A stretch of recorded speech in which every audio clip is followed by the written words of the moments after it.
sites and principals and teachers that I have met with have been reporting a very smooth start.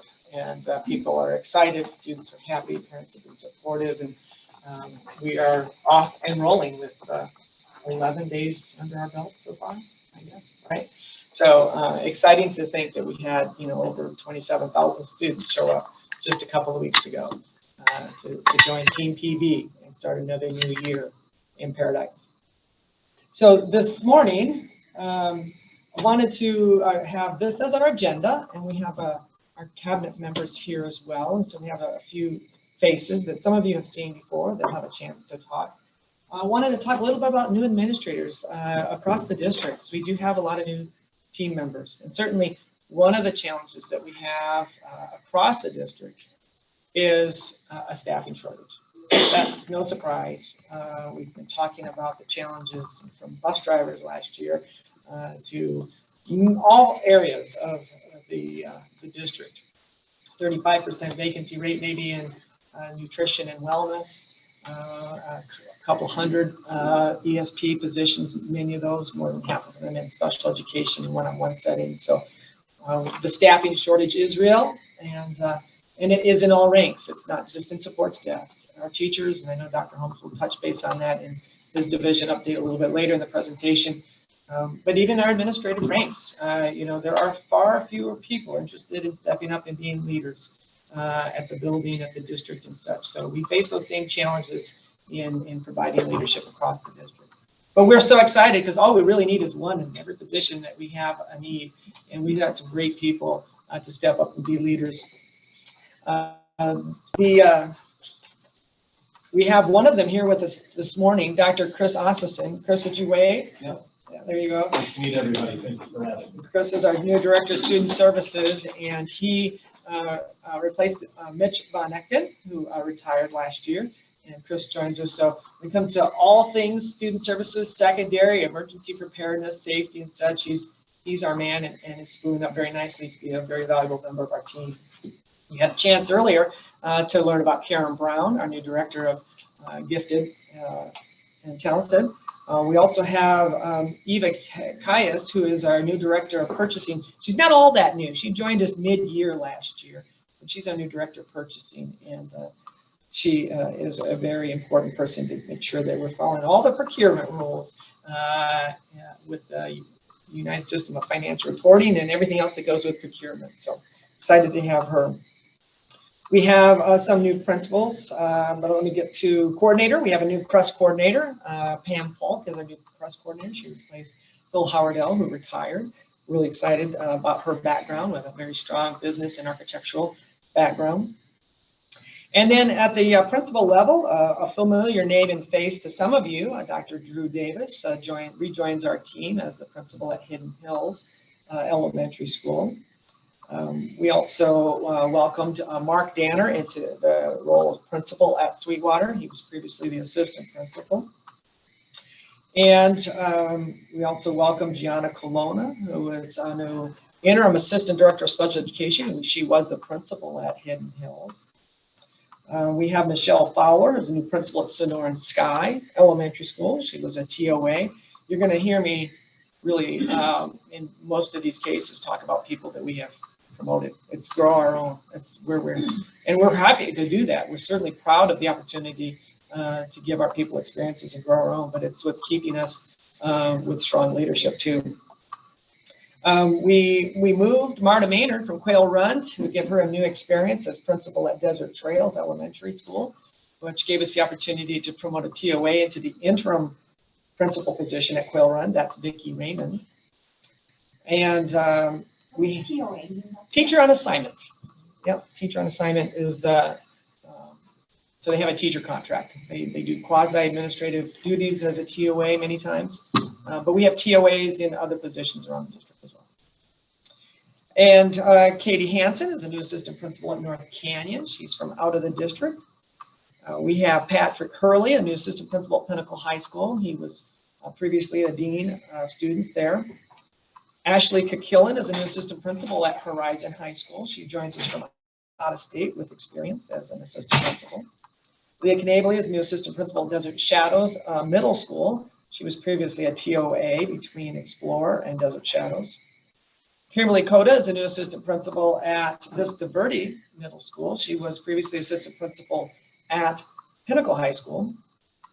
Christina Lee, a new assistant principal at Greenway Middle School. Katie O'Boyle, a new assistant principal at Mountain Trail, previously at Desert Shadows Middle School. Jorge Ontiveros is our new principal at Greenway Middle School. He was previously the assistant principal. And of course, Shelley Strophus, our new principal at Horizon, previously the interim there at Horizon.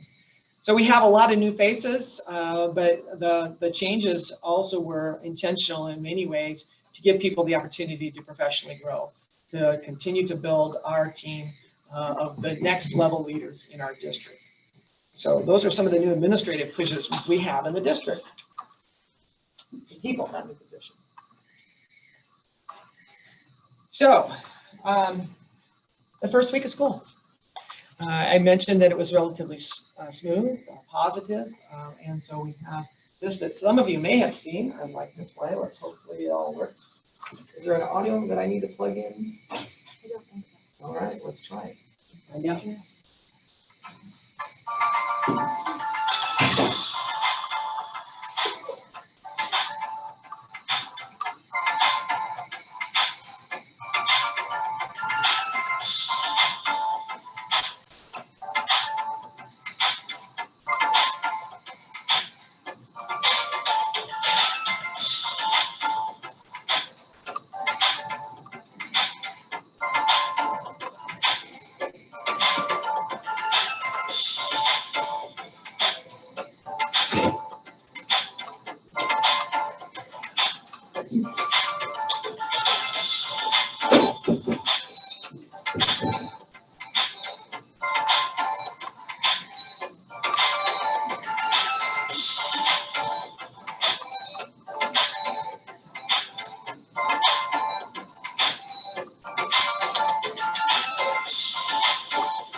Special thanks to our Mark Hunt for helping us put that together.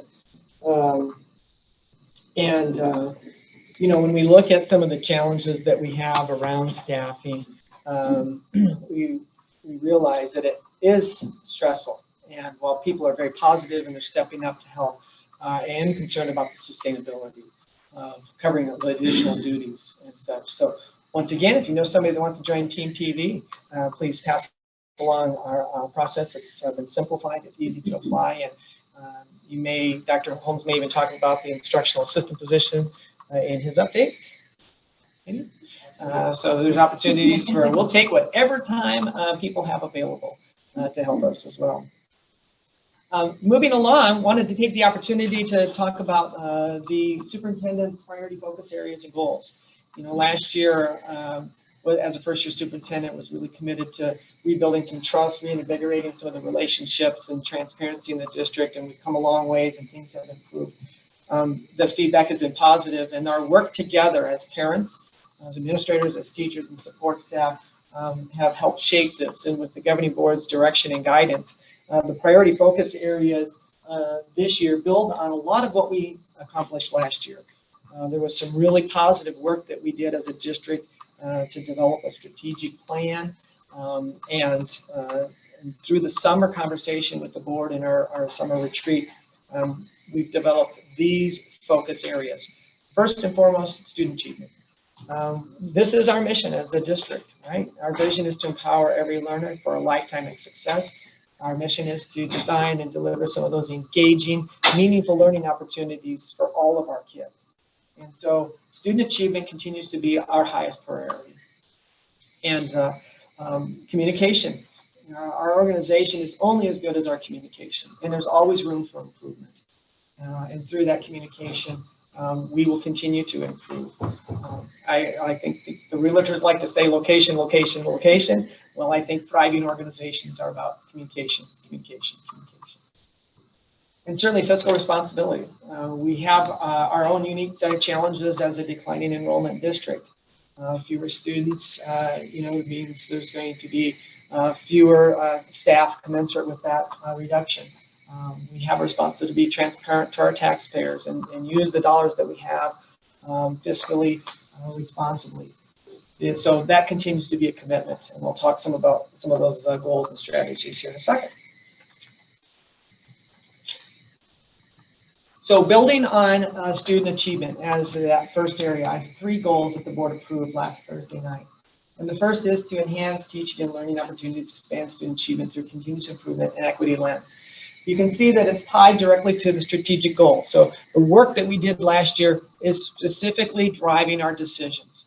This is all on the website. You can go there anytime and see it. The strategic plan is there, and it identifies the goal and the commitment and those that support this. The first objective that I think is really important to note, that it's focused on student achievement, and it's not just a focus on 1 year. This is an effort over the next 3 years to develop 4 district-wide initiatives as frameworks for improving student achievement in this district. We have lots of success in many of these areas. This is not necessarily new across our district. For some of our schools, it may be. But we have schools that are doing these 4 initiatives very well already, and they are our exemplars. They are examples, and they will help others get to this level of implementation as well. The first is a multi-tiered system of support. This is a belief that we need to have high quality instruction in every classroom, and that 80% of those kids are going to get what they need to move forward and be ready for the next grade level, to have all the knowledge, the skills, the experiences to move forward. That they will then have the academic supports. If they don't get it in that tier 1 instruction, that first level instruction, that then there's opportunities to give them the academic supports to be successful, so they too are ready to move on. That framework is not necessarily new in our district, but we are going to develop with each of these initiatives an implementation rubric that sets an expectation for what that looks like. Because having a district-wide initiative is new to this district. We've never had a district-wide expectation for any of our previous programs for implementation, but we will now. And we'll expect everybody to get to that certain level within the next 3 years. Positive Behavioral Support System, PBIS. We have a lot of wonderful schools that are excelling and recognized as PBIS schools. And if they're not a PBIS school, they're going to be moving in that direction over the next 3 years. So this may be the year that they're developing awareness, that they build that capacity, that they have implementation strategies moving forward. That's going to be a district-wide initiative. Professional learning communities. We've been doing those for at least a dozen years in this district, but we've never had an expectation of what that looks like at all sites. Some sites have really taken that philosophy and run. They have regular weekly meetings to look at student achievement, make instructional decisions, and they get down to making changes in their instruction to help every kid succeed. But that's not the case at every site. The biggest challenge that we've always had around implementing professional learning communities is the concept of time. Teachers continually say, I don't have enough time to sit down every week, spend an hour on these 4 questions. We get caught up in the whirlwind, right, of just surviving sometimes, that we don't get to spend quality time in our professional learning community making those data-driven decisions. So there will be a conversation about how do we increase more time for teachers to do that initiative. And finally, a STEAM initiative, Science, Technology, Engineering, Arts, and Mathematics initiative. We have some schools that are great exemplars in this area as well. And the reason that I believe we need to have some district-wide initiatives that identify and carry our district with a brand, with programs and services, we have limited resources. We have very limited resources, and we need to use those well. We are a school district, not a district of schools.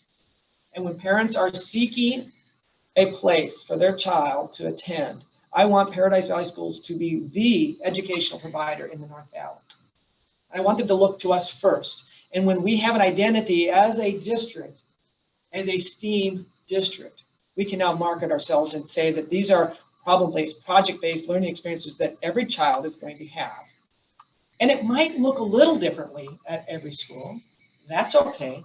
But there'll be at least a minimum expectation of what that looks like so that we can identify ourselves as a STEAM district. Yes?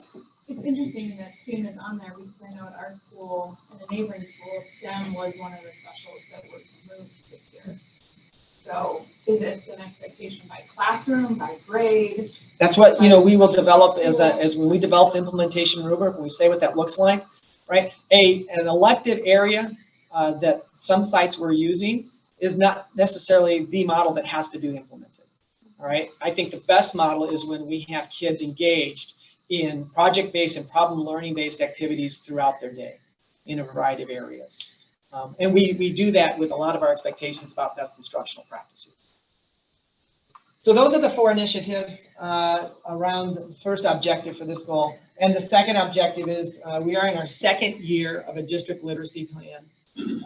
Dr. Corson and his team will really help, push this objective, and they'll have some strategies that continue from last year as we review and monitor that plan. Dr. Bales? Yes. I'm sorry, can I ask a question about the Sure, then here and there. district initiative? That doesn't take the place of a school that already has an identity as a core knowledge school or something like that. These won't replace any of those identities. It does not. It does not.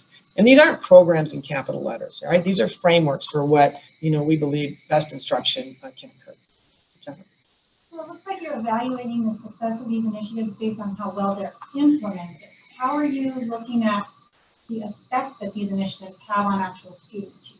So as we develop the implementation is the first step of this, but the implementation will also include identifying key performance indicators. So there will be measures of success as part of the implementation rubric. Absolutely. Wait, you mean by your goal line of doing equity runs?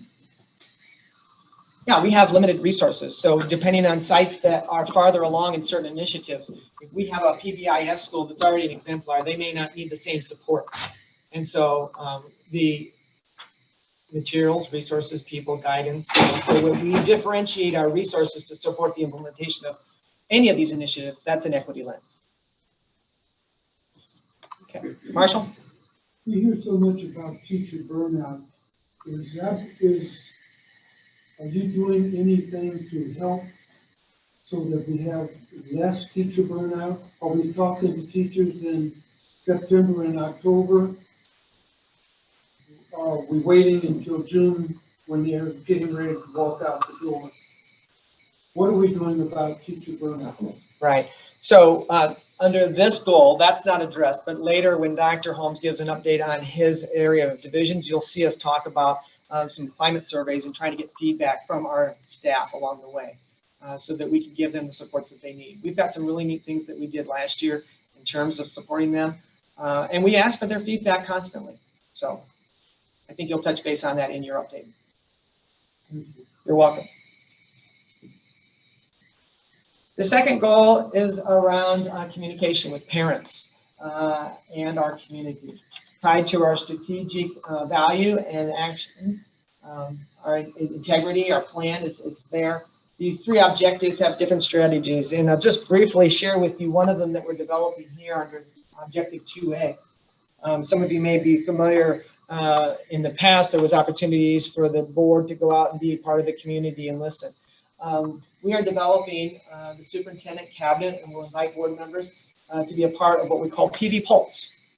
And so this will be a new strategy for us to come out in informal settings. We'll be out 4 times during the year for informal settings to listen and talk with the community.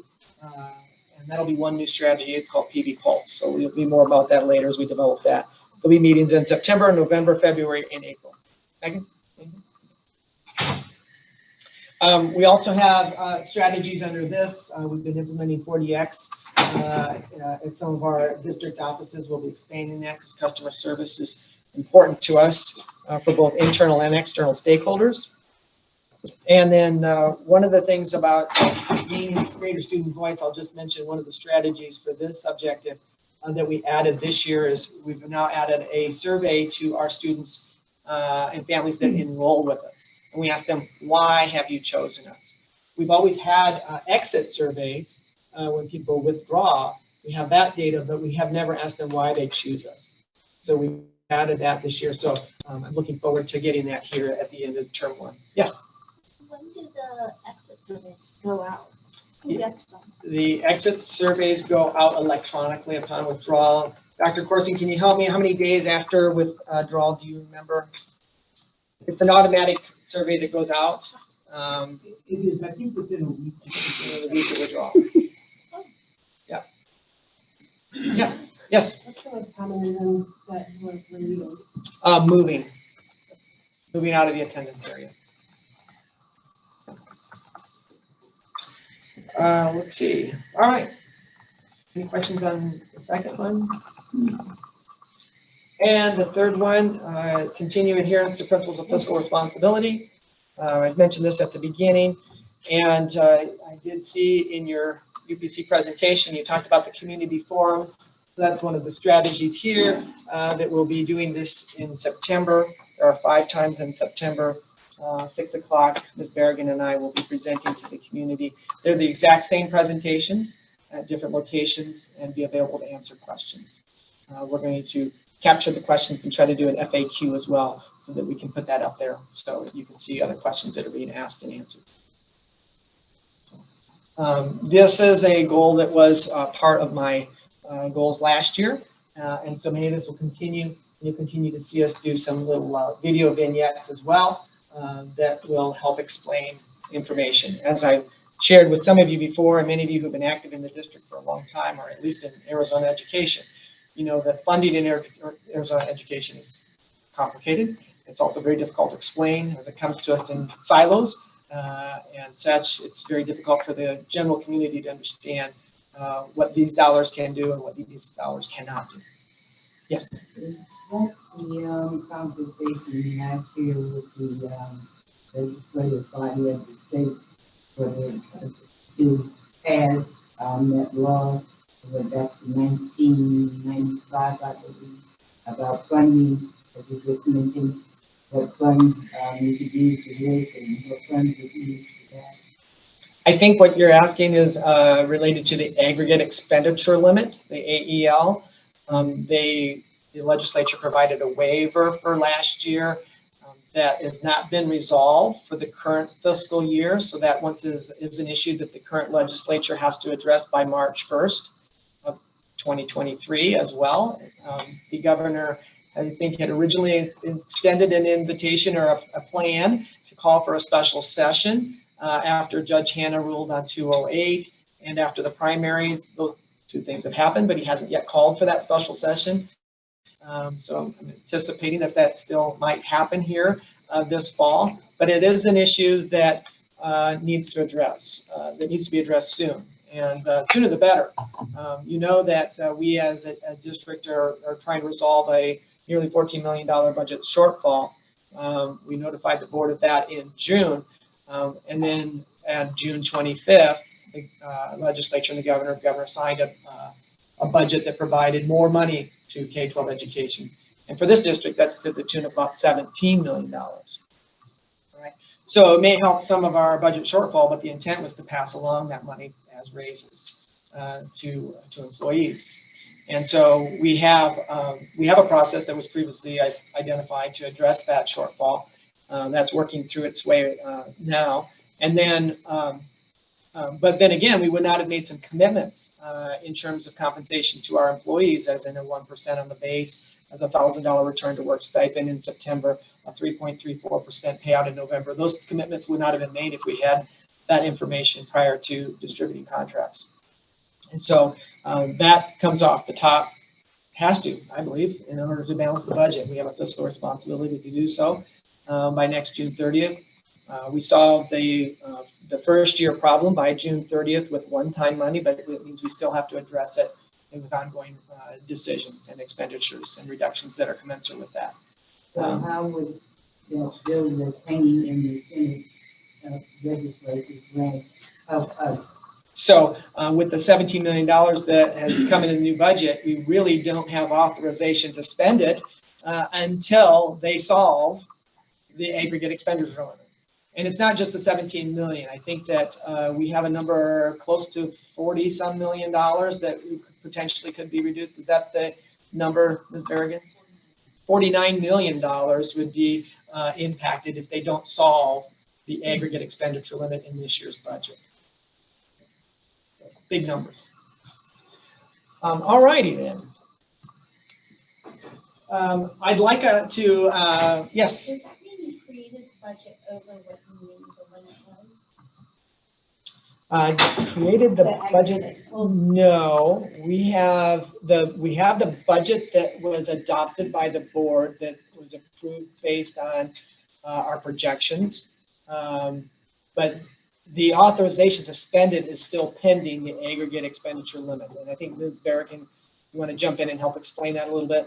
Yeah, we, as a school district, we don't actually determine Can- what our budget is. Excuse Jill, me can for you just come- a second, Jill. People online cannot hear you. I'm so sorry. Yeah. But it's, Come on up here. we're typing in the questions, but I can't possibly type that quickly. So, do I need to stand where? Okay. You just stand in front of, that's fine. Okay. Keep going, sorry. Oh. Sorry. May as well, now you're here, so we may as well see you. Perfect, thank you. School districts don't actually get to determine what their budgets are. It's based off of a formula that's in statute. And then each year, the legislature determines what the per pupil funding amount is going to be. So it's actually a per pupil funding amount that the legislature decided upon, and then we have our ADM, our average daily membership, our student enrollment.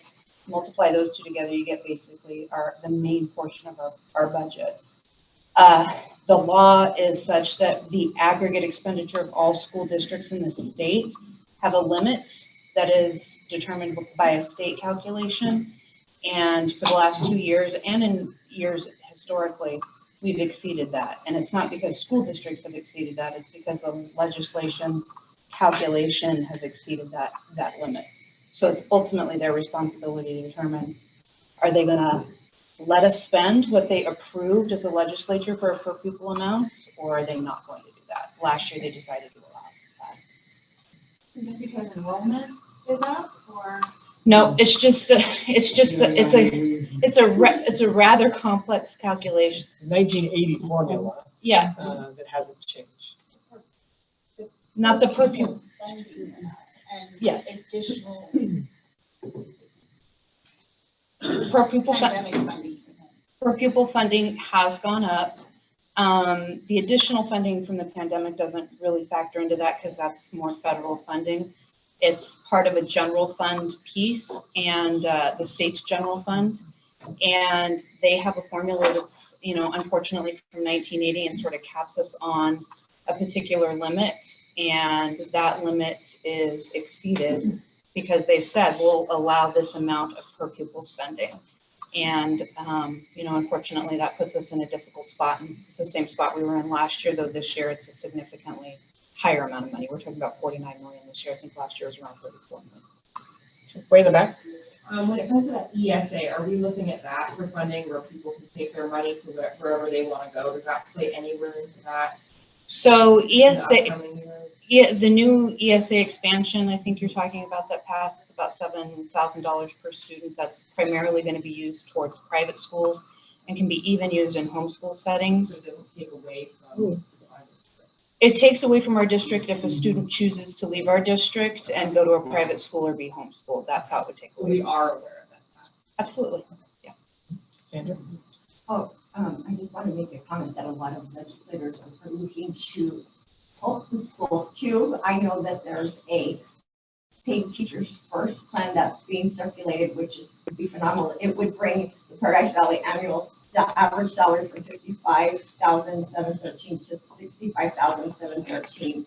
And it would not increase taxes. So there are some really good things too happening on behalf of teachers, and I just wanted to throw that out there.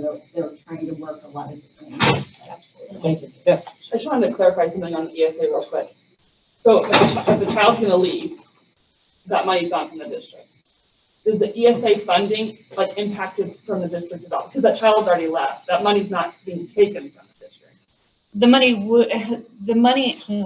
It gets complicated. So students are funded on the average enrollment of the first 100 days of school. So if that student were to leave a district school within the first 100 days, we would only be funded, say they were here for the first 20 days, we'd only be funded for those first 20 days of that student. We would then not have the other 80 days of funding. So we make an estimate based off of where we believe our ADM is going to fall. The state general fund picks up the entire portion of the ESA, so the $7,000 per student, which is said to be equivalent to what a district or charter would receive. I won't get into the details of that, but let's assume that that's true.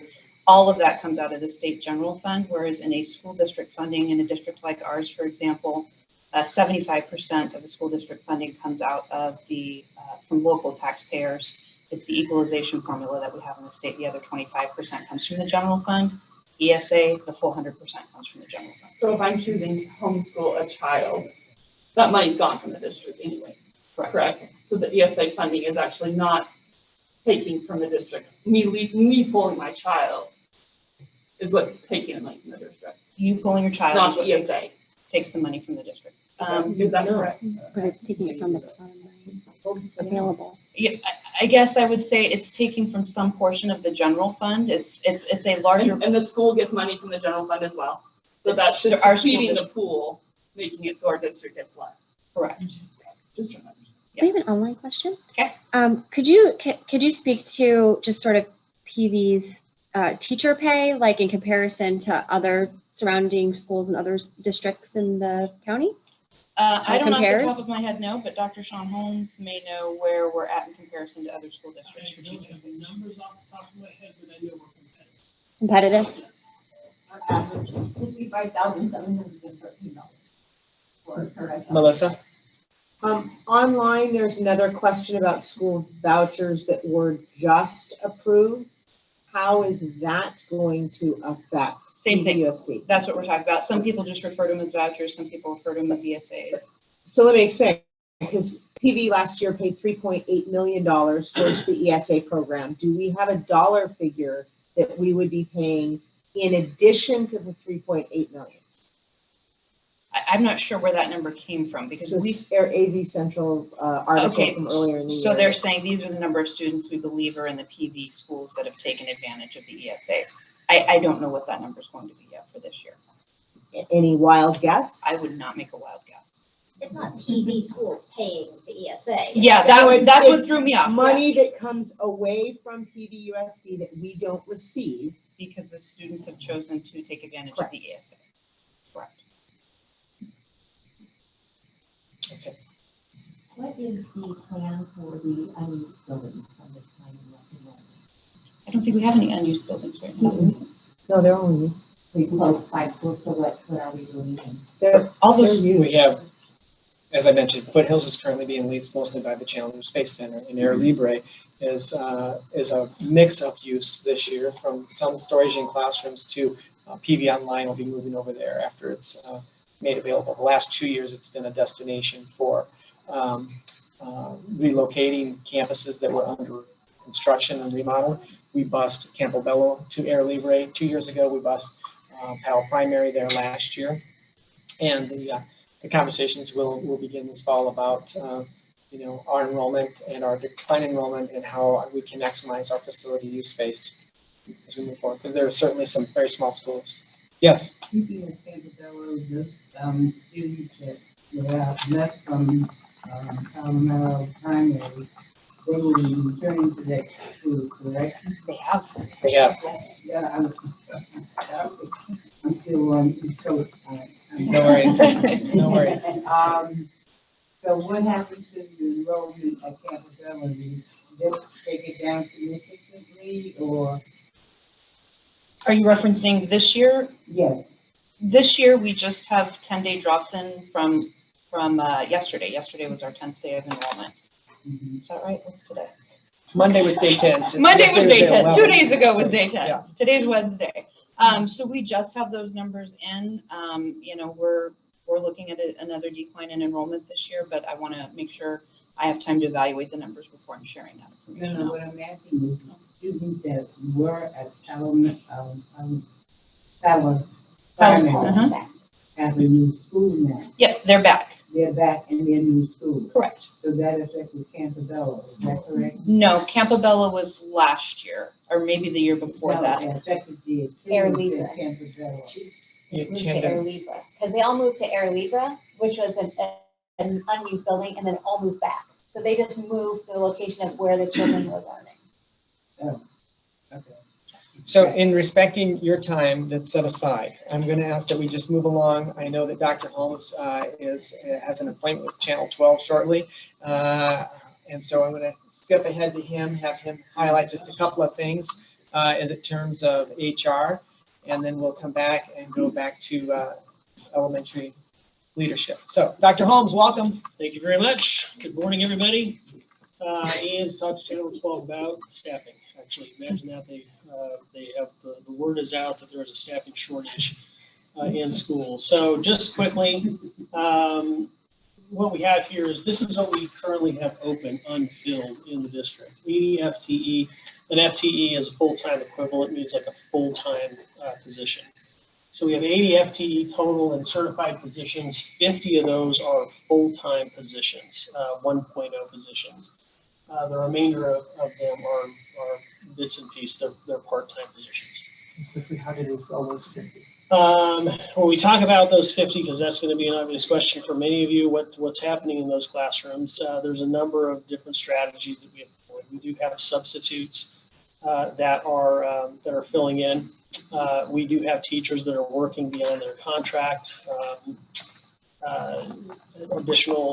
They'll take on additional assignments to fill sections, and then in some cases we are actually transferring people where it makes sense from their current position, which may not be classroom based, like say a reading specialist, for example, who is certified to teach. We're moving some of those individuals into classrooms, and then shortly we are taking a look around the district at where enrollment numbers did not come in as expected, and evaluating whether or not it makes sense to transfer a teacher from one school to another school where there is a critical need.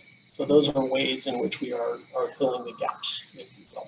Yes? Just a question online about legislature this past session and the bill that was passed that removed any requirement for a teaching certificate to Yes. teach in schools. Could you speak to like how that affects PV, or how many teachers may or may not have teaching certificates within PV? So a couple of things that I will tell you is that the news did not accurately report that. And ADE did come out and reiterate that to those of us in the human resources community, because there was a report that you did not need a degree to become teacher, and that's really not true. At best, you have to be close to a degree. But even then, there's a lot of restrictions. So at this point, that has not impacted us or hiring. We have not hired anybody under that particular bill. Thank you. At this time. We also have challenges in our sports staff role, or ESP world. We have 298 in FTE positions open. 189 of those are at least 0.8. I drop a little lower on FTE when I talk about full-time positions, because we have a lot of positions in our support role that are a little bit less than 8 hours a day, but they're effectively a full-time job. Yes? Are we considering slowing this hiring to adjust for the budget? Yes, we are. We're actually in the process of, as positions are available, we're evaluating whether or not we should fill them or not. Yes. Good question. Thank you for that. Beyond staffing, I think it's, when I was here last year, we did talk about how we were considering running our own certification program, that we have expertise within our system to develop teachers. We did pursue that, and that was approved by the State Board of Education. We are currently running a program specifically for special education and specifically mild to moderate.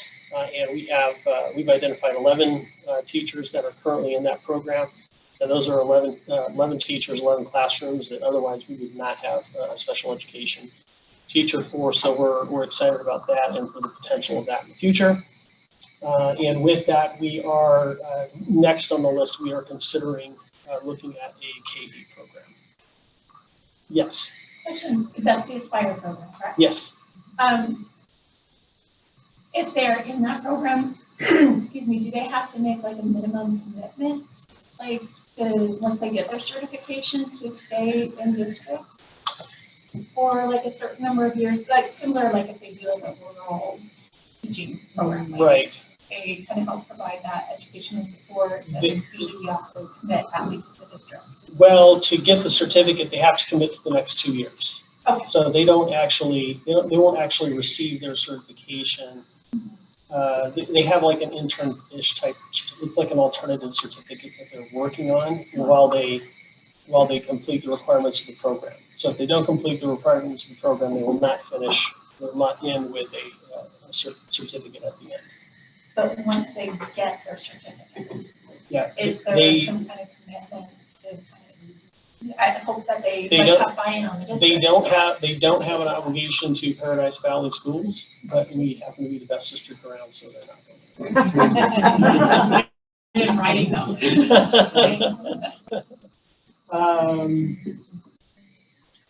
Okay, and then last but not least, another thing that we're doing, yes, go ahead. No, you can really talk about it, right? Recruitment? The KA program. Oh, a KA program, yes. We are looking at getting a KA program off the ground.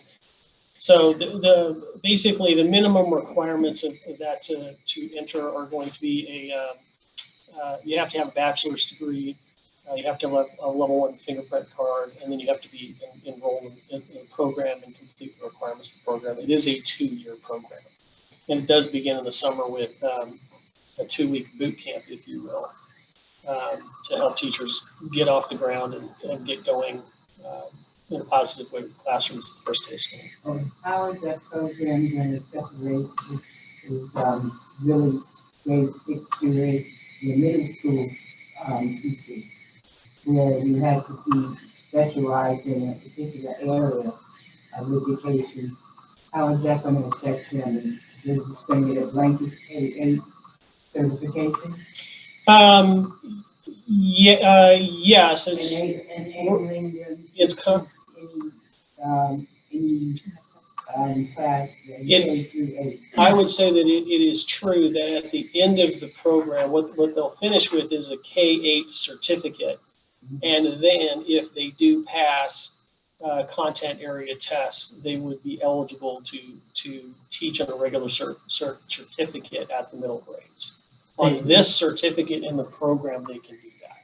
But that expires once they get through the program, unless they pass those tests. So that's your own elementary education. Yes.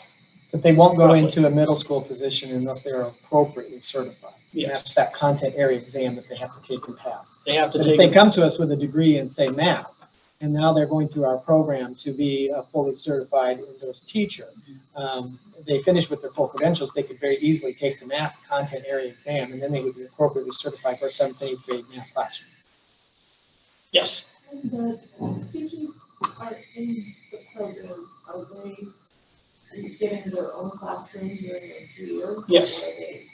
So they're already teaching even without the certification? Well, they actually have an alternative certificate. This is a different version of what has been in existence for quite some time, particularly through a lot of community colleges offer intern programs, if you will.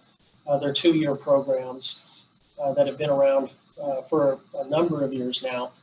ADE and the State Board of Education have just recently made it so that districts can run their own programs. So one of the bigger benefits for the individual, as an example, is they don't have to go to a community college university and pay tuition, as an example. But they're teaching in a class. They are. Without having the certificate. No, they do have a certificate. They don't have a standard certificate. Yeah, they are certified. So Yes. They are certified in what? This is I thought the program to get them certified. It gets them to what we call a standard certificate. So that's the ongoing certificate that's renewable every number of years. There are a number of alternative certificates that act as gateways into the profession. And to have one of those before you can. Unless you graduate from a 4-year institution with a teaching certificate, yes. Okay, so it's not just like I graduated in poli-sci and not go in this intermediate. It's not quite that easy. No. Okay. Yeah. Yes, sir. I was going down Troy the other day, and I saw road runners was alive as well. And I looked it up on the internet to see what who they were educating, and it said it's a K-12 school. Yes. And I saw buses there in their parking lot. It is a special education school?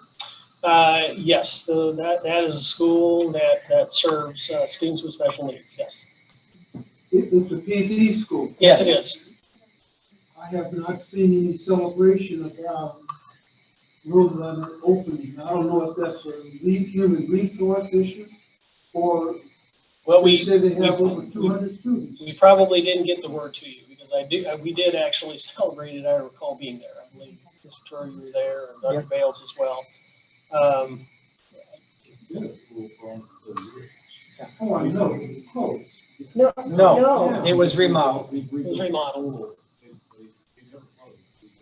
I mean, 2 students or what? Right, They we just- need to get you on. Yes. Okay. All right, we're gonna let It's you. good to see you. Yeah, We gotta run. Yeah, go ahead. Yeah, thank you, Dr. Holmes.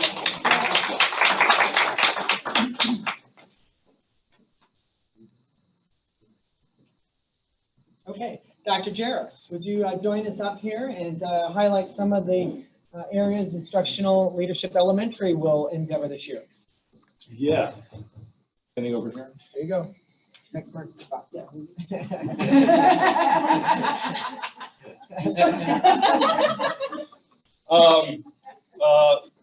I coordinate a lot of my work with Mr. Long as we support principals in their goals for this year. One of the things we obviously spend time looking at is their student data and achievement data and unique needs of each campus to work on their goals for the year for school improvement. This year, there's an extra effort in making sure that those goals are aligned with the strategic plan areas.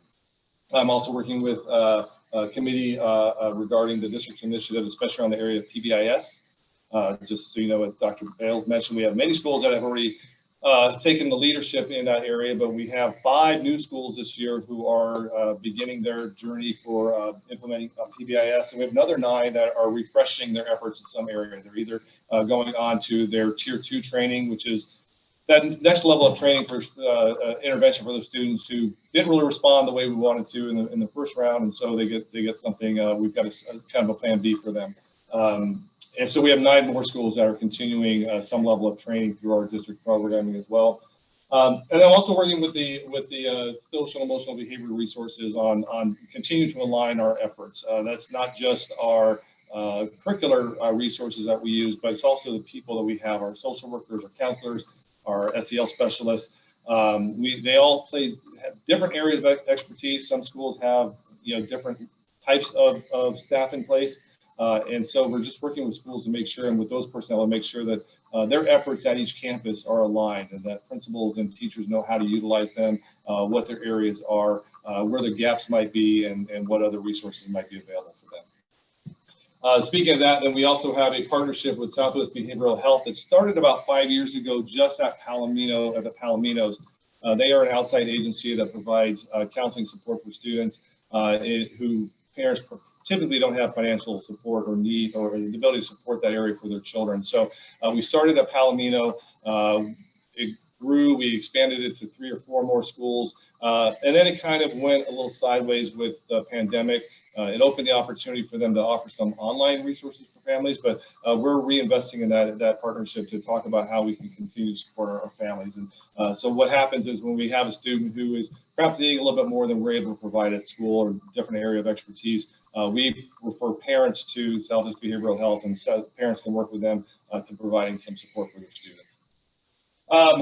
We've talked about declining enrollment and the ESSA scholarships, and it's clearly a competitive market. And so, in addition to having a great product, it's really important that we also know how to market that. And at the elementary school especially, that's a lot of human one-on-one interactions and taking advantage of each opportunity to capture somebody and say, this is the school for you. And so I'll be working with the principals to talk about some of those more common areas that we use to promote our schools through kindergarten roundup and our school tours, to talk about some, first off, what are we doing? We have 29 elementary schools that all do it somewhat differently. They all do it really well, but there's certainly an opportunity to learn from each other and establish some best practices on these, so that when we do have families coming to tour schools, we're really making the most of that opportunity to capture them and keep them as part of our district.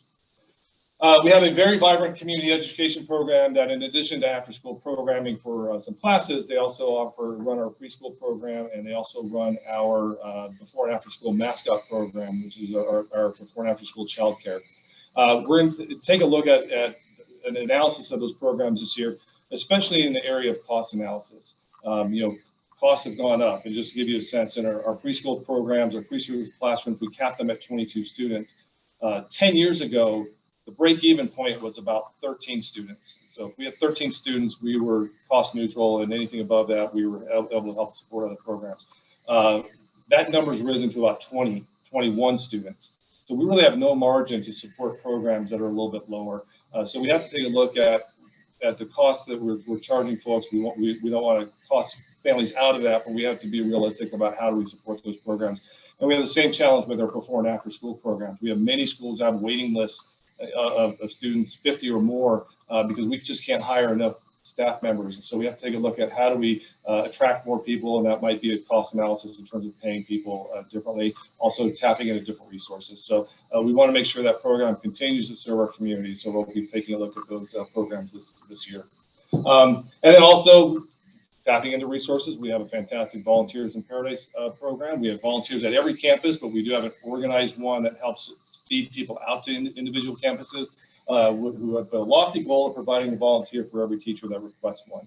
Some schools have plenty of parents coming in and wanting to help out. In other schools, it's a little bit harder. So the VIP program really serves a necessary need to help get volunteers into those rooms. So we'll be looking at opportunities to continue to build that program and get them into serving our students.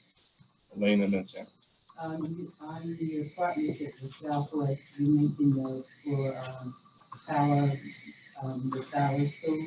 What about other Title I schools? We initially, our first experience with them, I believe it was 5 years ago, was with Southwest, was with Palomino, just to see how it would work.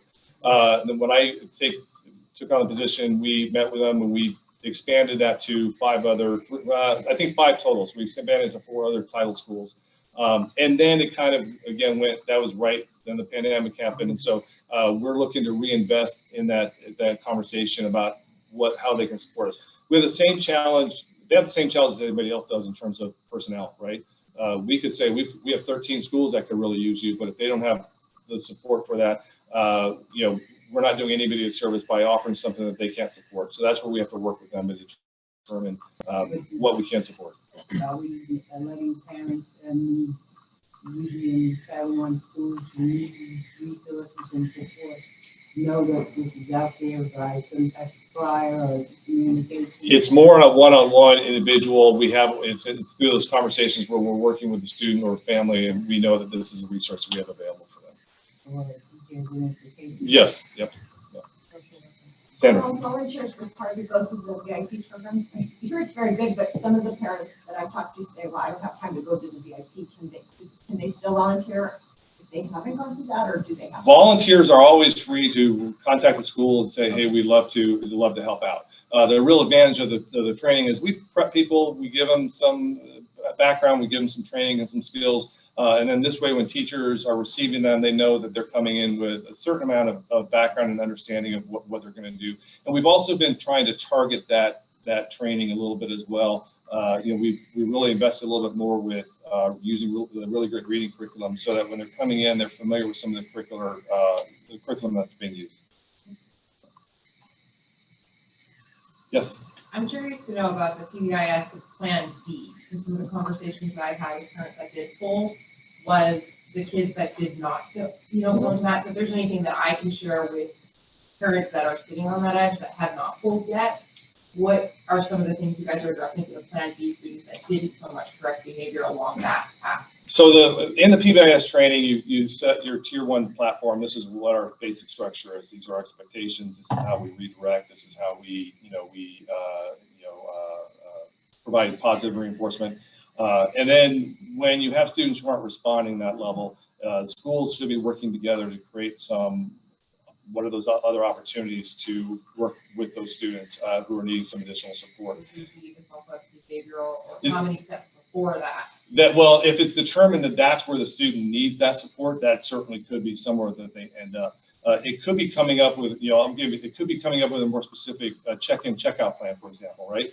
A student who has a little bit of a difficult time with self-control and regulation. They're not intentionally misbehaving and acting up in the classroom, but they need those moments. So maybe part of your tier 2 is we have a check-in, before school, coming in from recess. We have a little area you go in and check in with the social worker or the principal and say, how's the day going? Great. Okay. You ready to go back? And so that might be an example of opportunities for them to address. Thank you. All right, thank you, Dr. Jarris. Mr. Long, welcome. Good morning, everyone.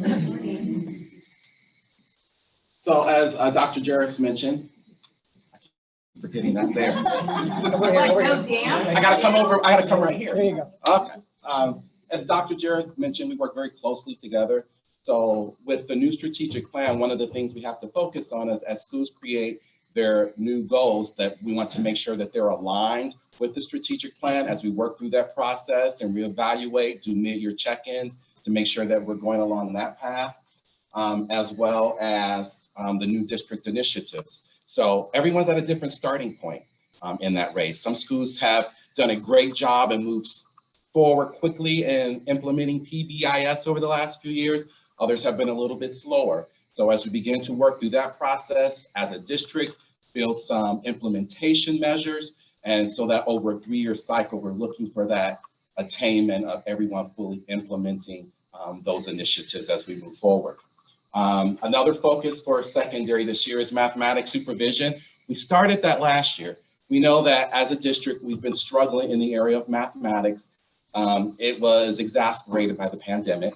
As part of that, we've looked at making sure that the resources that the district adopts are utilized in the classroom. So we look at the data, we look at what we've adopted, we work closely with curriculum and instruction, the curriculum specialist, Dr. Corson, to make sure that we're leveraging the resources that we have and that we're all working in that same direction. Previously, everyone kind of went along, did their thing, but we're trying to get everyone on the same page so that we're making sure that the resources that we do have are being used effectively, having those conversations about what works, what doesn't work, so that we're all focused on the same thing. High school this year implemented a new math curriculum. Materials were adopted. So it's like getting a new phone. You're looking for all the things that your new phone can do. Those teachers are working through the new curriculum as they learn that, and we're hoping that that's also going to have some impact. Amber Strang, our curriculum specialist in mathematics, works closely with the math teachers, the IDLs, and from my standpoint, I work in terms of what does that look like in terms of supervision with the principal and what the accountability and expectations would be as we work through this first year of implementation. Also, we continue with Project Momentum. This is the first year that we're heavily into Project Momentum. Right now, it's 4 schools, Echo, Intermediate, Eagle Ridge, North Canyon, and Vista. And we're looking at schools that have had some challenges in terms of student achievement and low performance. It's a public-private partnership, and Governor Ducey is way behind this. And this is what's really cool about this is that group recognizes the amount of time it takes for educators and teachers to really look at the curriculum, make determinations about what's effective in terms of implementing the standards, the Arizona state standards, and the time that it takes to determine how do we improve student achievement looking at those standards. So the schools began working this summer, and they've continued working through the year. We pay them the time outside of school to analyze the Arizona state standards, what's required, well, what's the standard before that? What comes after? Because we have students who exceed that. We have students who are struggling to get to what the standard would be. Teachers look at that, they help create assessments, and then through the PLC, they work together and they have that time to talk about and really take their time to determine what do we need to do to change our instruction. So it's all about the conversation. It's about looking at the data, assessments, and then making those adjustments. So we're excited about that work that will continue. The next one is Elevate Ed Arizona, which actually an agreement comes before the governing board on September 1. But the preview of that is very exciting. It's through the Greater Phoenix Chamber Foundation. City of Phoenix helps to fund this. And what it does is looks at CTE programs and leverages high demand, high wage. Are we getting kids to sign up for CTE courses in those particular areas? And it involves work-based learning experiences, which includes internships, job shadowing, also ensuring that our kids are working towards dual enrollment. So it's not district-wide, but we had a great conversation and we decided to select Paradise Valley for this first year to focus on, because we get a number of students who travel into PV for some of those CTE programs. So we're going to have some impact across the district. Crest already has some things in place that works well for them, including an internship that's part of that. This Elevate at Arizona also provides those work learning experiences for all of the other CTE programs that are high demand, high wage. So there will be some cross conversation that we can learn from one another as we implement Elevate at Arizona. So we're really excited about that. And so is the Greater Chamber of Phoenix Foundation. So that's about to get underway. As soon as we get that through the governing board, then everyone will jump on board. And if you think of high demand, high wage, you're looking at health sciences, construction, automotive technologies. Those are the areas that we want to focus on. How do you build up the enthusiasm to get more kids to sign up? And then also evaluate those programs that aren't drawing students and really focusing on those areas that will. Other things that we're working on in secondary is a better process for our Sweetwater community referrals, a little bit more consistency with our middle and high schools on how does that referral look, and our alternative home placements, particularly for those students who are having some issues where they may need to have a home placement for a while. And what's the transition or what's the on-ramp to also get back into school and so forth. So that's one of the things that we're working on this year as well. Thank you, Mr. Long. All right.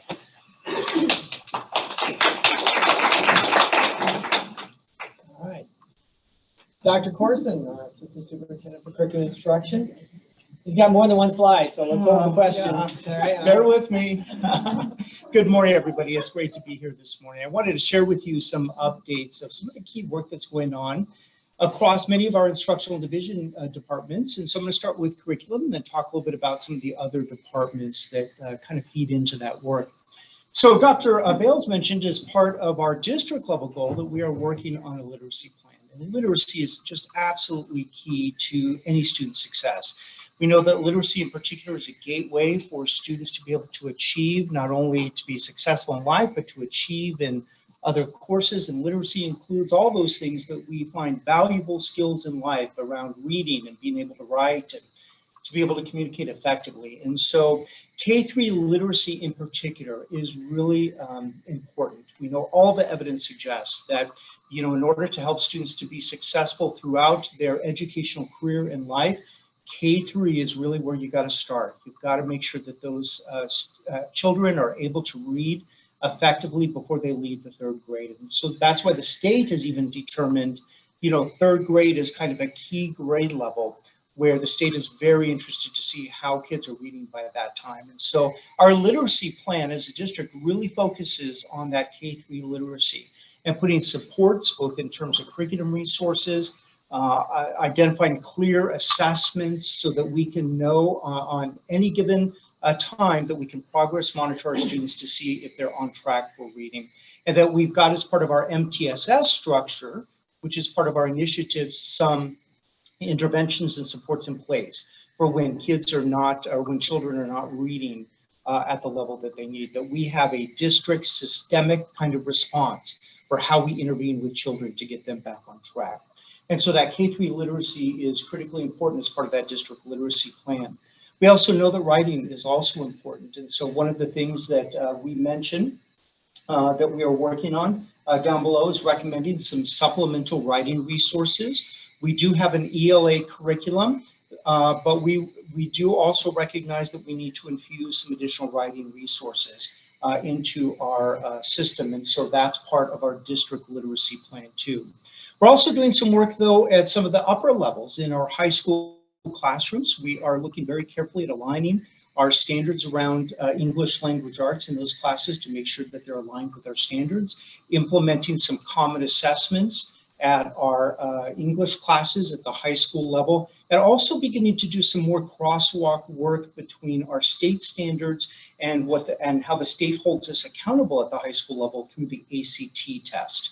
And so we're also looking at both of those measures, state standards, ACT standards, to see how we can leverage both of those to ensure that our students are successful in college and career and community bound. The work of our curriculum instruction team is also involved with some implementing, or in the process of will be recommending, some curricular resources across various content areas. And just as a reminder, there are a couple of reasons why we typically implement or adopt new curriculum resources. Oftentimes it's because our contract with that particular existing curriculum resource has now expired or come to an end, which means that we lose access to all the online materials associated with that particular curriculum resource and any support that we have. And so when that happens, when that contract expires, usually after a 6 or 7 year period, we tend to adopt new resources. And so that choice can be to continue with the resource that we have been using, or it's an opportunity for us to look at a new resource for that particular area. We also sometimes make a choice as a district to adopt new resources when there's been a significant change in state standards. And so that dictates that we have to look at new resources. That happened, for example, with us a couple of years ago in social studies, when the state made significant changes to standards in social studies, which caused us a couple of years ago to look at new resources to support our classrooms around those particular standards.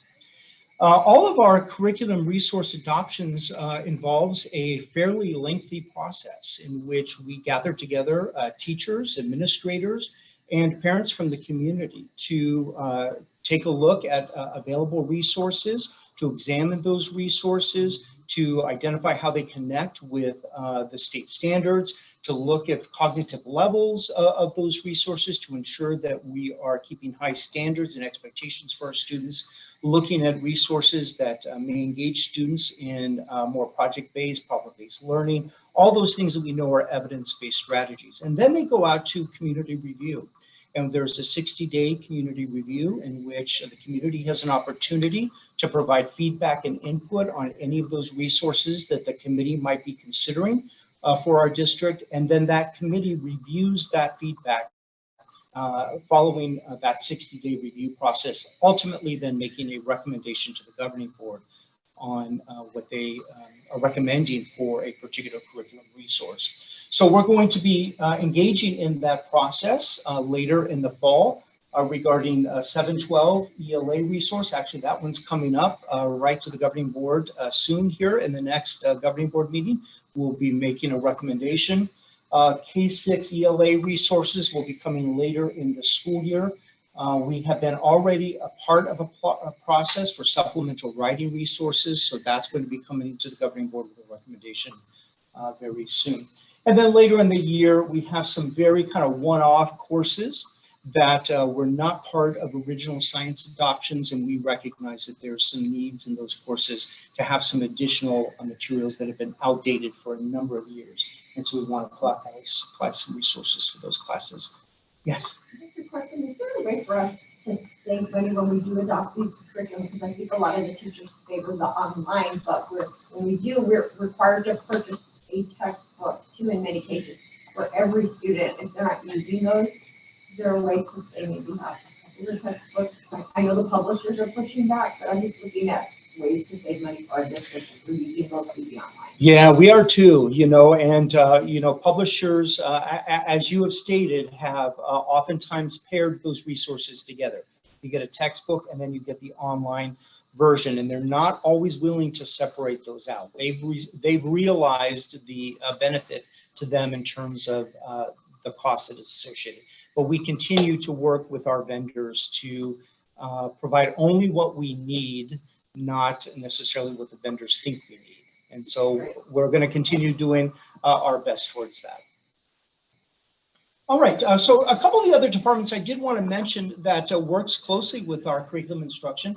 Professional development will continue to provide ongoing training, and our professional development department has done a fantastic job of working with our teachers to identify what our teachers both need and want, but also being guided by what we're doing in terms of our work in curriculum instruction and assessment. And really, we realize the student achievement standards kind of all reside around that 3 prongs of making sure that we have excellent evidence-based curriculum resources, that we're using evidence-based instructional strategies and pedagogy to impact student learning, and that we're using assessment along the way to give us information about how students are doing at any given point, so that we can and teachers can make good instructional decisions as a result of what that assessment data is indicating. And our professional development department continues to engage our teachers in that work. Yes. I know math here, we had 4th grade last year, and then my favorite health. And one thing I noticed when we got to the end of the year is that the curriculum, like the way that you're able to ask the questions is different than the way the state board asks the questions. Might be a similar concept, but totally different language. Is this feedback you're getting from teachers too? And, well, you know, mapping how we ask a student needs to be as closely matched to how they're going to have to show that that learning or demonstrate that learning later. And so we work closely with our teachers and our curriculum resources and are constantly revising our assessments to get them to assess students in similar ways. So we know that that's important. And there are some gaps in that where we're assessing one particular way and we recognize that the state might be assessing a different way. And when we find that out, we make adjustments both in how we assess and then how we instruct. So it's a constant evolution of getting better at aligning what we're doing in the classroom to how students are expected to demonstrate that. And we don't always see, you know, how students are expected to demonstrate it. We don't get privy to the questions necessarily that the state is asking when they are asking those questions to the students. So the best guide that we have is the standard. And so we are always trying to, as Mr. Long talked about, unpacking those standards so that we can see what are the skills that are being asked of the students, what's the content that's being asked of the students, and then how are we going to best assess that in the way that we think the state's going to assess, but also in the way that we as professionals believe the students are going to need to be assessed in order to be successful beyond our K-12 institution. Yes. I like to teach that to say that many times with adopting a new curriculum and what is expected, parents are not privy to what the state has told us that we must do. And when we present stuff, parents don't understand that all of a sudden, well, we don't think this should be in it or that should be in it. But they don't know what the state has said that you must have them. And that causes a lot of problems and a lot of headaches, a lot of frustration for people who are on committees who have spent hours and hours and days, weeks, and months picking and choosing the right materials for the particular grade level. In a math setting that I was in last night for 2nd grade, talking about Ren and Eureka, and I couldn't understand the correlation. Now I do, because math can be explained many different ways. If you know the concept, I might explain it one way, but you might explain it the other way, but it still fits into the system. And that's one of the things that we need to let parents know. We have to follow state standards. Period. End the conversation. No questions asked. All right, I'm going to keep us going because I have a couple of other slides. In special education, you know, we're implementing some new tier 3 curriculum resources for some specialized populations who need additional support in the classroom, where the tier 1 curriculum is present, but we need to provide some additional supports for those students to be successful. And through a grant, we were able to secure some tier 3 curriculum resources. Our assessment department continually does that work that I mentioned of aligning what we're doing in assessment practices around developing some common finals, developing instructional dips with student learning across our district to support teachers in helping identify when we might need to provide some additional support and intervention. In information technology, you know, we continue to recognize that K-12 institutions, along with colleges and universities, are really becoming victims of being attacked by cybersecurity. It's really a fairly new phenomenon over the last few years, and I know our director of IT, I believe, has come and spoken to UPC about the work that we're doing in cybersecurity and how important that is to secure our systems for the district, as well as providing, you know, instructional support through devices and technology for students. So that's really key for us as well. Our fine arts department, Ms. Minnick is working with her department to continue to both nurture and develop partnerships. We want to bring the arts into the schools and get our students out into the community to experience arts, as that is really an important area of our children's development. And that happens both through our North Valley Educational group, as well as in general arts classes as well. In Gifted, we're focusing specifically on cognitive engagement of students, and our new director, Karen Brown, has got some fantastic ideas about ways that we can continue to move our students forward in the gifted population and cognitive engagement. We're going to be working with our teachers towards that end. And then finally, in language acquisition, these are students whose first language is not English. The state continues to evolve its structures for school districts and how we implement best effective evidence-based strategies to help our English language learner students. And so we are working very closely with schools to implement models to support those particular students. And more will be coming for those programs in schools as we go through this year. Thank you, Dr. Corson. All right, thank you. All right, Ms. Berrigan, our Assistant Superintendent for Business Operations. She's been up here already. I'm back. And here she's back. I'll keep this real quick. So my areas, I generally consider us to be the backbone of the district and help make the rest of the body stand up straight. So we have these 4 areas: finance, facilities, food, nutrition, and transportation. They support making students being able to be successful in classrooms every day. Starting with finance, right now we are undergoing our fiscal year 21-22 audit, so last fiscal year. The year isn't completely closed out yet, so we just had our preliminary audit that actually has gone very well. And they will come back again in the fall to finish out the year when we have our annual financial report ready to go and all of our transactions closed for the year. Last year when we had audit, we decreased our compliance questionnaire findings from 18 down to 10. The average for school districts in the state of Arizona is 19. School districts will always have some compliance questionnaire findings, but we always want to minimize those as best as possible. That shows that we are doing everything in our power to ensure district and taxpayer resources, and that is always our goal. In facilities, we have all of our general maintenance and ongoing bond projects, thanks to our voters who have approved our bonds, most recently in 2019. This year we had a lot of little kind of smaller projects that were happening throughout schools, not the big glamorous ones like school remodels and things like that, but making sure our HVAC systems are in good working order, flooring throughout the district, and different things like that. One of our bigger projects is the PAC at Pinnacle, the Performing Arts Center, and that is being completed. If you haven't seen that yet, it looks fantastic. You probably can't go in. I probably wasn't supposed to go in, but I did. Is it open? Okay, yeah. Fantastic. Yeah, have you seen it with the lights on? Yeah, very nice.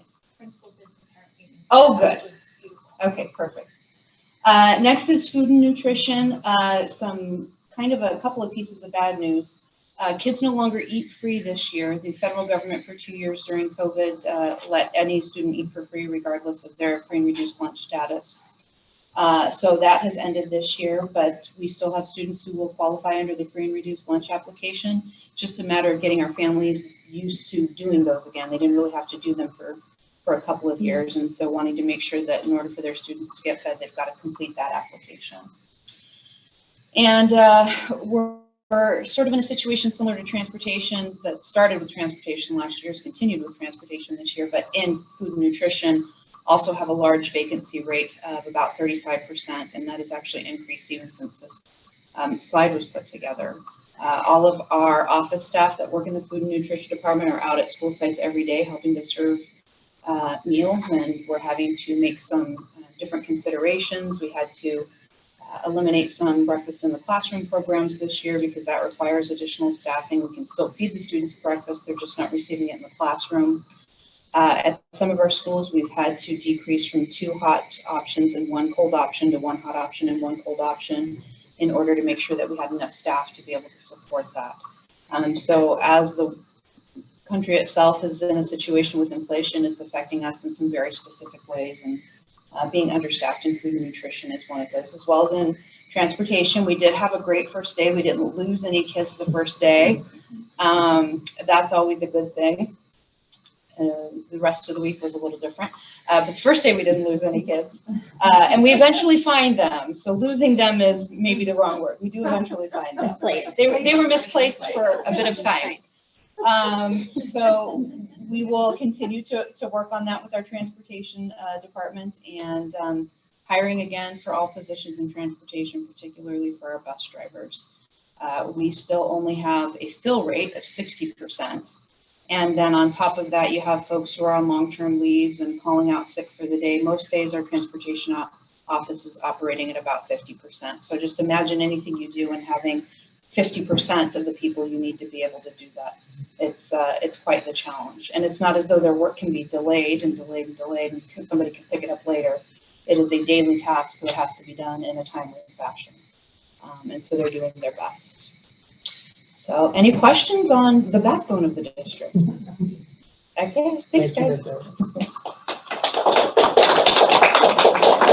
All right, Marketing and Communications, our director that is here with us today, Mr. Droege, welcome. I only have 1 slide, so we can probably fly through this and not take up too much more of your time. But there were some high points within marketing and communications that I wanted to talk about. The first is probably the most significant. It's the new network of websites for the district. Just to recap, this was a monumental task of thousands of pages that moved, and it wasn't just moving them. If we copied and pasted them into a new website, we would have been done a lot sooner. But we took a lot of feedback. We had focus groups that provided some insight into how prospective current families as well as staff use the website. So the whole structure of the website changed. The whole sitemap, everything is different, and it should be all in a logical place, which was the biggest complaint about our last website. People had trouble finding things. We also implemented a few things with the new website as a result of feedback. The 3 that I have listed up here is e-flyers. The district has always had a flyer partnership program where community partners can distribute their flyers within the school district based on board policy and our procedures for flyers. But it was kind of buried on the last website, so it really wasn't doing our families a great service. It was hard to find that information, and it wasn't doing our community partners a good service because their information wasn't being shared as effectively as it could be. E-flyers is now embedded on every single website in the district, and it's in the Find It Fast section as well to get to it quickly. Find It Fast replaces our search. So Find It Fast is a more robust way of searching through our websites, and there are a bunch of quick links to get people to the content faster. Subscriptions, that's another big one that is new. We did not have that on the last website. Anywhere you see an orange bell icon on any of our websites, that designates an area that can be subscribed to. So when you click that orange bell, you decide what you want to subscribe to, you enter your name and your email address, and you get updates anytime that content is updated. Right now, you can get it for school news, you can get it for e-flyers, you can get it for community notices, say public meetings, and you can also get it for board notifications to include agendas and notices. Another huge part of the website is our past website was only partially translated into Spanish, meaning that Spanish-speaking families would have to find the Spanish sections of our website, and then they could read those in their native language. And then they'd have to use some sort of a service to translate the rest of the website. In partnership with the district's translators, they and the marketing department was really excited to have the ability to have a completely or near completely Spanish version of our website. So anytime anybody goes to any of our websites in the bottom left or in the bottom right corner rather, you can click the little flag language button and you can select English or Spanish, and you'll have a full Spanish version of the website. It doesn't translate pictures. There's not much we can do there, but we are trying to limit the amount of words in pictures and PDFs on the website to make it easier for Spanish-speaking families to engage in the same information as everyone else. So that's the websites. Definitely take a look at them. They are not done. We spent the last over year or so building them, and now we're at the tweaking and fixing phase. And then as we grow into the websites, each school website will start looking more and more like its own school community. Yes, ma'am. Photos. What happened to the photos that you have taken over the last, I don't know, 5 years? And can the schools access those? Because all of the photos that were taken, I know for things at my school by you, are no longer on our website. Yeah, so keep in mind, all 40+ websites were launched almost by 2 people in total. So we had to launch them as a standard kind of package. So all of our websites look very similar now, but like I said, our hope is to grow into them. So we rely on the school web content editors who are able to add things in. That wasn't my question. Where are the photos? Because they don't have those access to those photos. Okay. How can they get those photos? Yeah, they do have access. They'll just have to ask us. We haven't received any requests for photos, but we do have access to them still. They didn't go anywhere. We keep our photos. So all of our schools need to contact you for their photos that they've had over the last 4 years. Yes. Okay, we'll let our schools know. That's awesome. Thank you. The next part that I want to talk about is communication. We continue to streamline our communication processes. The marketing department in PVSchools, I'm very happy to have the size of department I have, but if you think of all of the content that goes on throughout the district, there is no way that a team of 6 people can handle it all. So it is best practice to kind of create processes and supports for schools. As Dr. Jarris had mentioned, the marketing aspect of schools. There are things that we're doing behind the scenes to help build support and capacity for schools to market their programs in conjunction with the district. So that continues, yes. They have got programs too, like special ed. And I know I've had a conversation with Dr. Bales, we've had conversations all the way back to Dr. Lee. I'm just kind of putting it on your radar. We still need to figure out a system, and maybe it'll be partnered with these new processes to advertise like our programs for special ed and things like that. So yeah, there's yeah, there are more stories to tell in PVSchools than we could ever possibly tell. Special education is one of those things that is on our radar. There's a lot of things that we can brag about. PVSchools is a fantastic place. And from my perspective, I want more people to know about it. So once we have some systems in place, we can build the capacity for others in the district to help us do the marketing. Some ways that community members can help, though, is especially on social media. If you like, share, comment, or follow, that does help. We spend a lot of time, I mentioned it down in the social media section, but we spend a lot of time trying to play the game of the social media algorithm.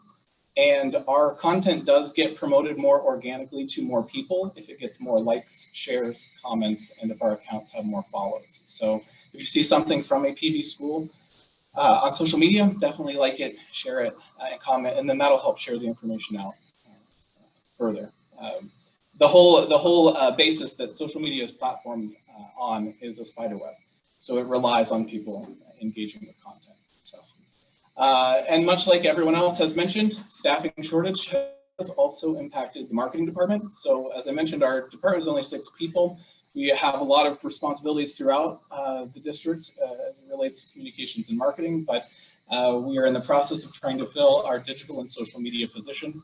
And then we'll also have a website marketing specialist position that we're trying to fill currently. So if you know any webmasters, that job is up on our careers page. Remotely or a lot of time in? So the district is currently set up to be in person, but we know that a lot of marketing jobs now are remote. I care more about the work being done and done well and reflecting the great work that's going on in schools. So I try to be as flexible as I can within the organization. So just to piggyback on that, we have remote work based on project right now, and we are looking at expanding job descriptions that may create some remote work functions as part of the essentials, but we haven't made it that far yet. It's a new endeavor for us. Yes. As we look forward to social media, this also carries us into just marketing and communications as a whole. The district didn't really have an updated marketing and communications plan, so I'm in the process of beginning the first draft of what would be a comprehensive marketing and communications plan, at which we would get feedback on and then fine tune into what we end up using and present to the board. But what I can tell you is it will be centered around 4 pillars: educating, celebrating, exploring, and connecting. So all of our content everywhere should fall within one of those 4 areas. That'll kind of support our schools, give them the ability to post their own content on social media, which means we'll have more content more often. The biggest complaint that you hear when you go to a school or a team and you suggest that maybe we should start using your Facebook page more, the number one thing is I wouldn't even know what to post. So this framework that we're building and we'll be presenting to the board, hopefully this first semester, will help them kind of decide what is great content based on best practices, algorithms, and then just our overall growth. And then, as I mentioned, we continue to work on capitalizing on social media platform algorithms. Facebook, Twitter, Instagram, they don't actually tell you what does well on their platforms, so you kind of have to use best practices and a lot of research and then guess and check. But there are a lot of really good best practices that we currently use to try and get our content sent to more organic traffic. So that means the people who aren't necessarily already following us. And then last year we started implementing paid ads on social media as well, so we can target people outside of our district so we can spread how great it is here in PV. Yes. For everybody that can help with this, liking doesn't help as much as if you share and comment. So just for the non-techie people, it helps a lot with social media. Yeah, what I would say is it's easy to do all of them, so we might as well. Like, share, and follow are the 3 biggest things that help with engagement. But you're right. If you share it, it does share that information more quickly to your followers, which is a great help. So with that, thank you very much. Well, we've answered a lot of questions already, and I think that our portion, my team and I, are only 30 minutes overdue because I didn't get the full 11 o'clock or start, 10 o'clock start. Anyway, happy to take just a couple quickies. I know that I'm getting the hook here. Yes, and also my computer's going to die. And the battery's running out, so I will take that question. I just have a question for volunteers across the board. So for parents that have some free time, when you go and you come to the building, you get certified, does it go from bus drivers certified? Can they fill in kitchen? Like, is there all sorts of places that parents can help out in all with the world where it's at and all of the shortages, or is that just not there yet? You know, we really have embraced the classroom as that place. For other areas such as supervision, we've really wanted to engage you as an employee. We've created opportunities to either be a substitute, so you can do it on your time, but there's liability issues. How long they're going to go on? Yeah, yeah. Well, we will take you as much as you offer, as what do you want? So we'll find a way. We just say to parents, go volunteer. They will use you. We will find a way. Yeah, and if you have an area expertise, I have a principal that told me about a parent and said, listen, I work East Coast time. I am done at 1:30, 2 o'clock, and he's coming in to do custodial work in the afternoon. So sky's the limit. Yes. I know it's easier to volunteer in the elementary school. What about the high schools? Can we volunteer to be like bathroom monitors to make sure kids are not vaping and? So once again, we do have some safety positions available, so we'd love to hire you. You do substitute positions in everything, not just teachers now. We have, yeah, you can sign up as a ESP sub if you wanted to do clerical, phones, those types of things, nutrition, wellness, transportation. We'll take you as a substitute in every area. We are like a mini city. We have just about every department you can think of available. Awesome. Last question, Elaine.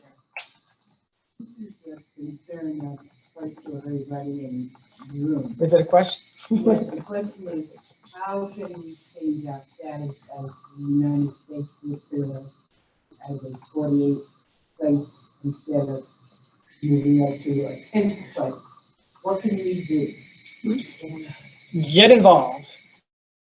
at the state.